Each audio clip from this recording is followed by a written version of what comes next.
I kind of suggested that we needed to go to the hunt kennels and cause damage to their vehicles to actually stop them from... Yeah, so rather than sabbing the hunt, you want to stop them, yeah? We'd stop them going out in the first place because it was impossible to sab them on a cub hunt. So that's what we decided we'd do. So, right, we're going to do that. But we can't do it as hunt sabs because, obviously that's against the law. Causing damage to vehicles is against the law. And hunt sabs, do try to keep within the law. I know it's a bit borderline at times, but they try to keep within the law. So we couldn't operate as hunt sabs. So we're thinking, what name can we use for our group? I've been reading a book. I think it might have been called All Heaven in a Rage, which was the sort of history of the sort of animal protection movement. In that book, it mentioned these groups called the Bands of Mercy, which were RSPCA youth groups. Way back in the 19th century when the RSPCA was formed. They were quite militant. They'd do things like damage guns that were going to be used for shooting and that kind of thing.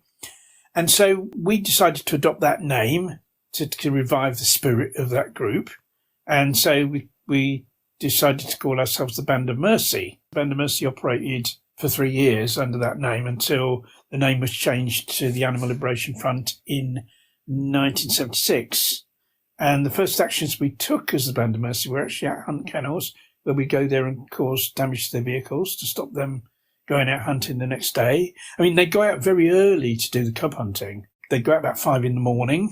We would go to the kennels about 1 or 2 a.m. and damage their vehicles before they got up. And initially, we just did a small amount of damage. The idea was preventative damage. It was stuff like putting tacks in the ignition and putting tacks in the locks and stuff like that, and maybe letting down the tyres and, taking the valves away and stuff, that kind of thing. It was just minimum damage to prevent them going out the next day. I mean, obviously later on the thinking on damage with the ALF changed from that. But initially it was just, So that really was a kind of echo of the Bands of Mercy with an S, wasn't it? Because, yeah. I'm looking at the on the Font of Knowledge Wikipedia. There is a whole page about the ALF, and there's one little section of that called the Band of Mercy, or the Band of Beep, as we're calling it. And but it says here, and this was terrorists or freedom fighters, the kind of Nocella Best book. There's a section called History, and the first essay there is by Noel Moyland. I don't know if you know him. He was involved in. Was it a publication called Green Anarchist? He was involved in a trial called the Gandalf trial. Oh, yeah, right. Yeah. I forget exactly what it was about. Some conspiracy trial to do with, causing damage. Noel Mulland, yeah. I did know him at the time. They were charged with turning white into a grey. So he's got a chapter in here called 30 Years of Direct Action. The way that they report it in Wikipedia is said, you revived the name of the 19th century RSPCA youth group, the Bands of Mercy, and for about half a dozen activists set up the Band of Mercy, which attacked hunt vehicles, slashing tyres, breaking windows, everything. But it seems that the youth group used to do that kind of stuff as well. That's why we adopted the name. I mean, obviously the RSPCA wouldn't do anything like that these days. And I don't know how long that action went on at the time before that it came to an end. We wanted to revive the spirit of that, and I think for want of a better name at the time, that's what we called ourselves. Before you move on to what you went on to, let's stick with the hunt saboteurs if we can for a minute, in the sense that it reports here that in 1974, the hunt saboteurs offered a reward for your capture.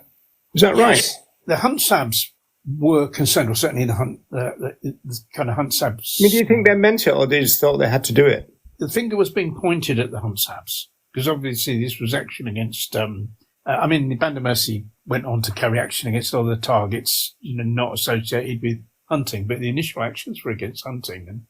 And the assumption was it's sabs that are making it up. The hunt sabs were concerned that the finger would be pointed at them.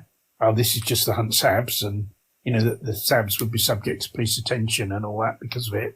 And so they thought this would be a way of kind of distancing themselves from.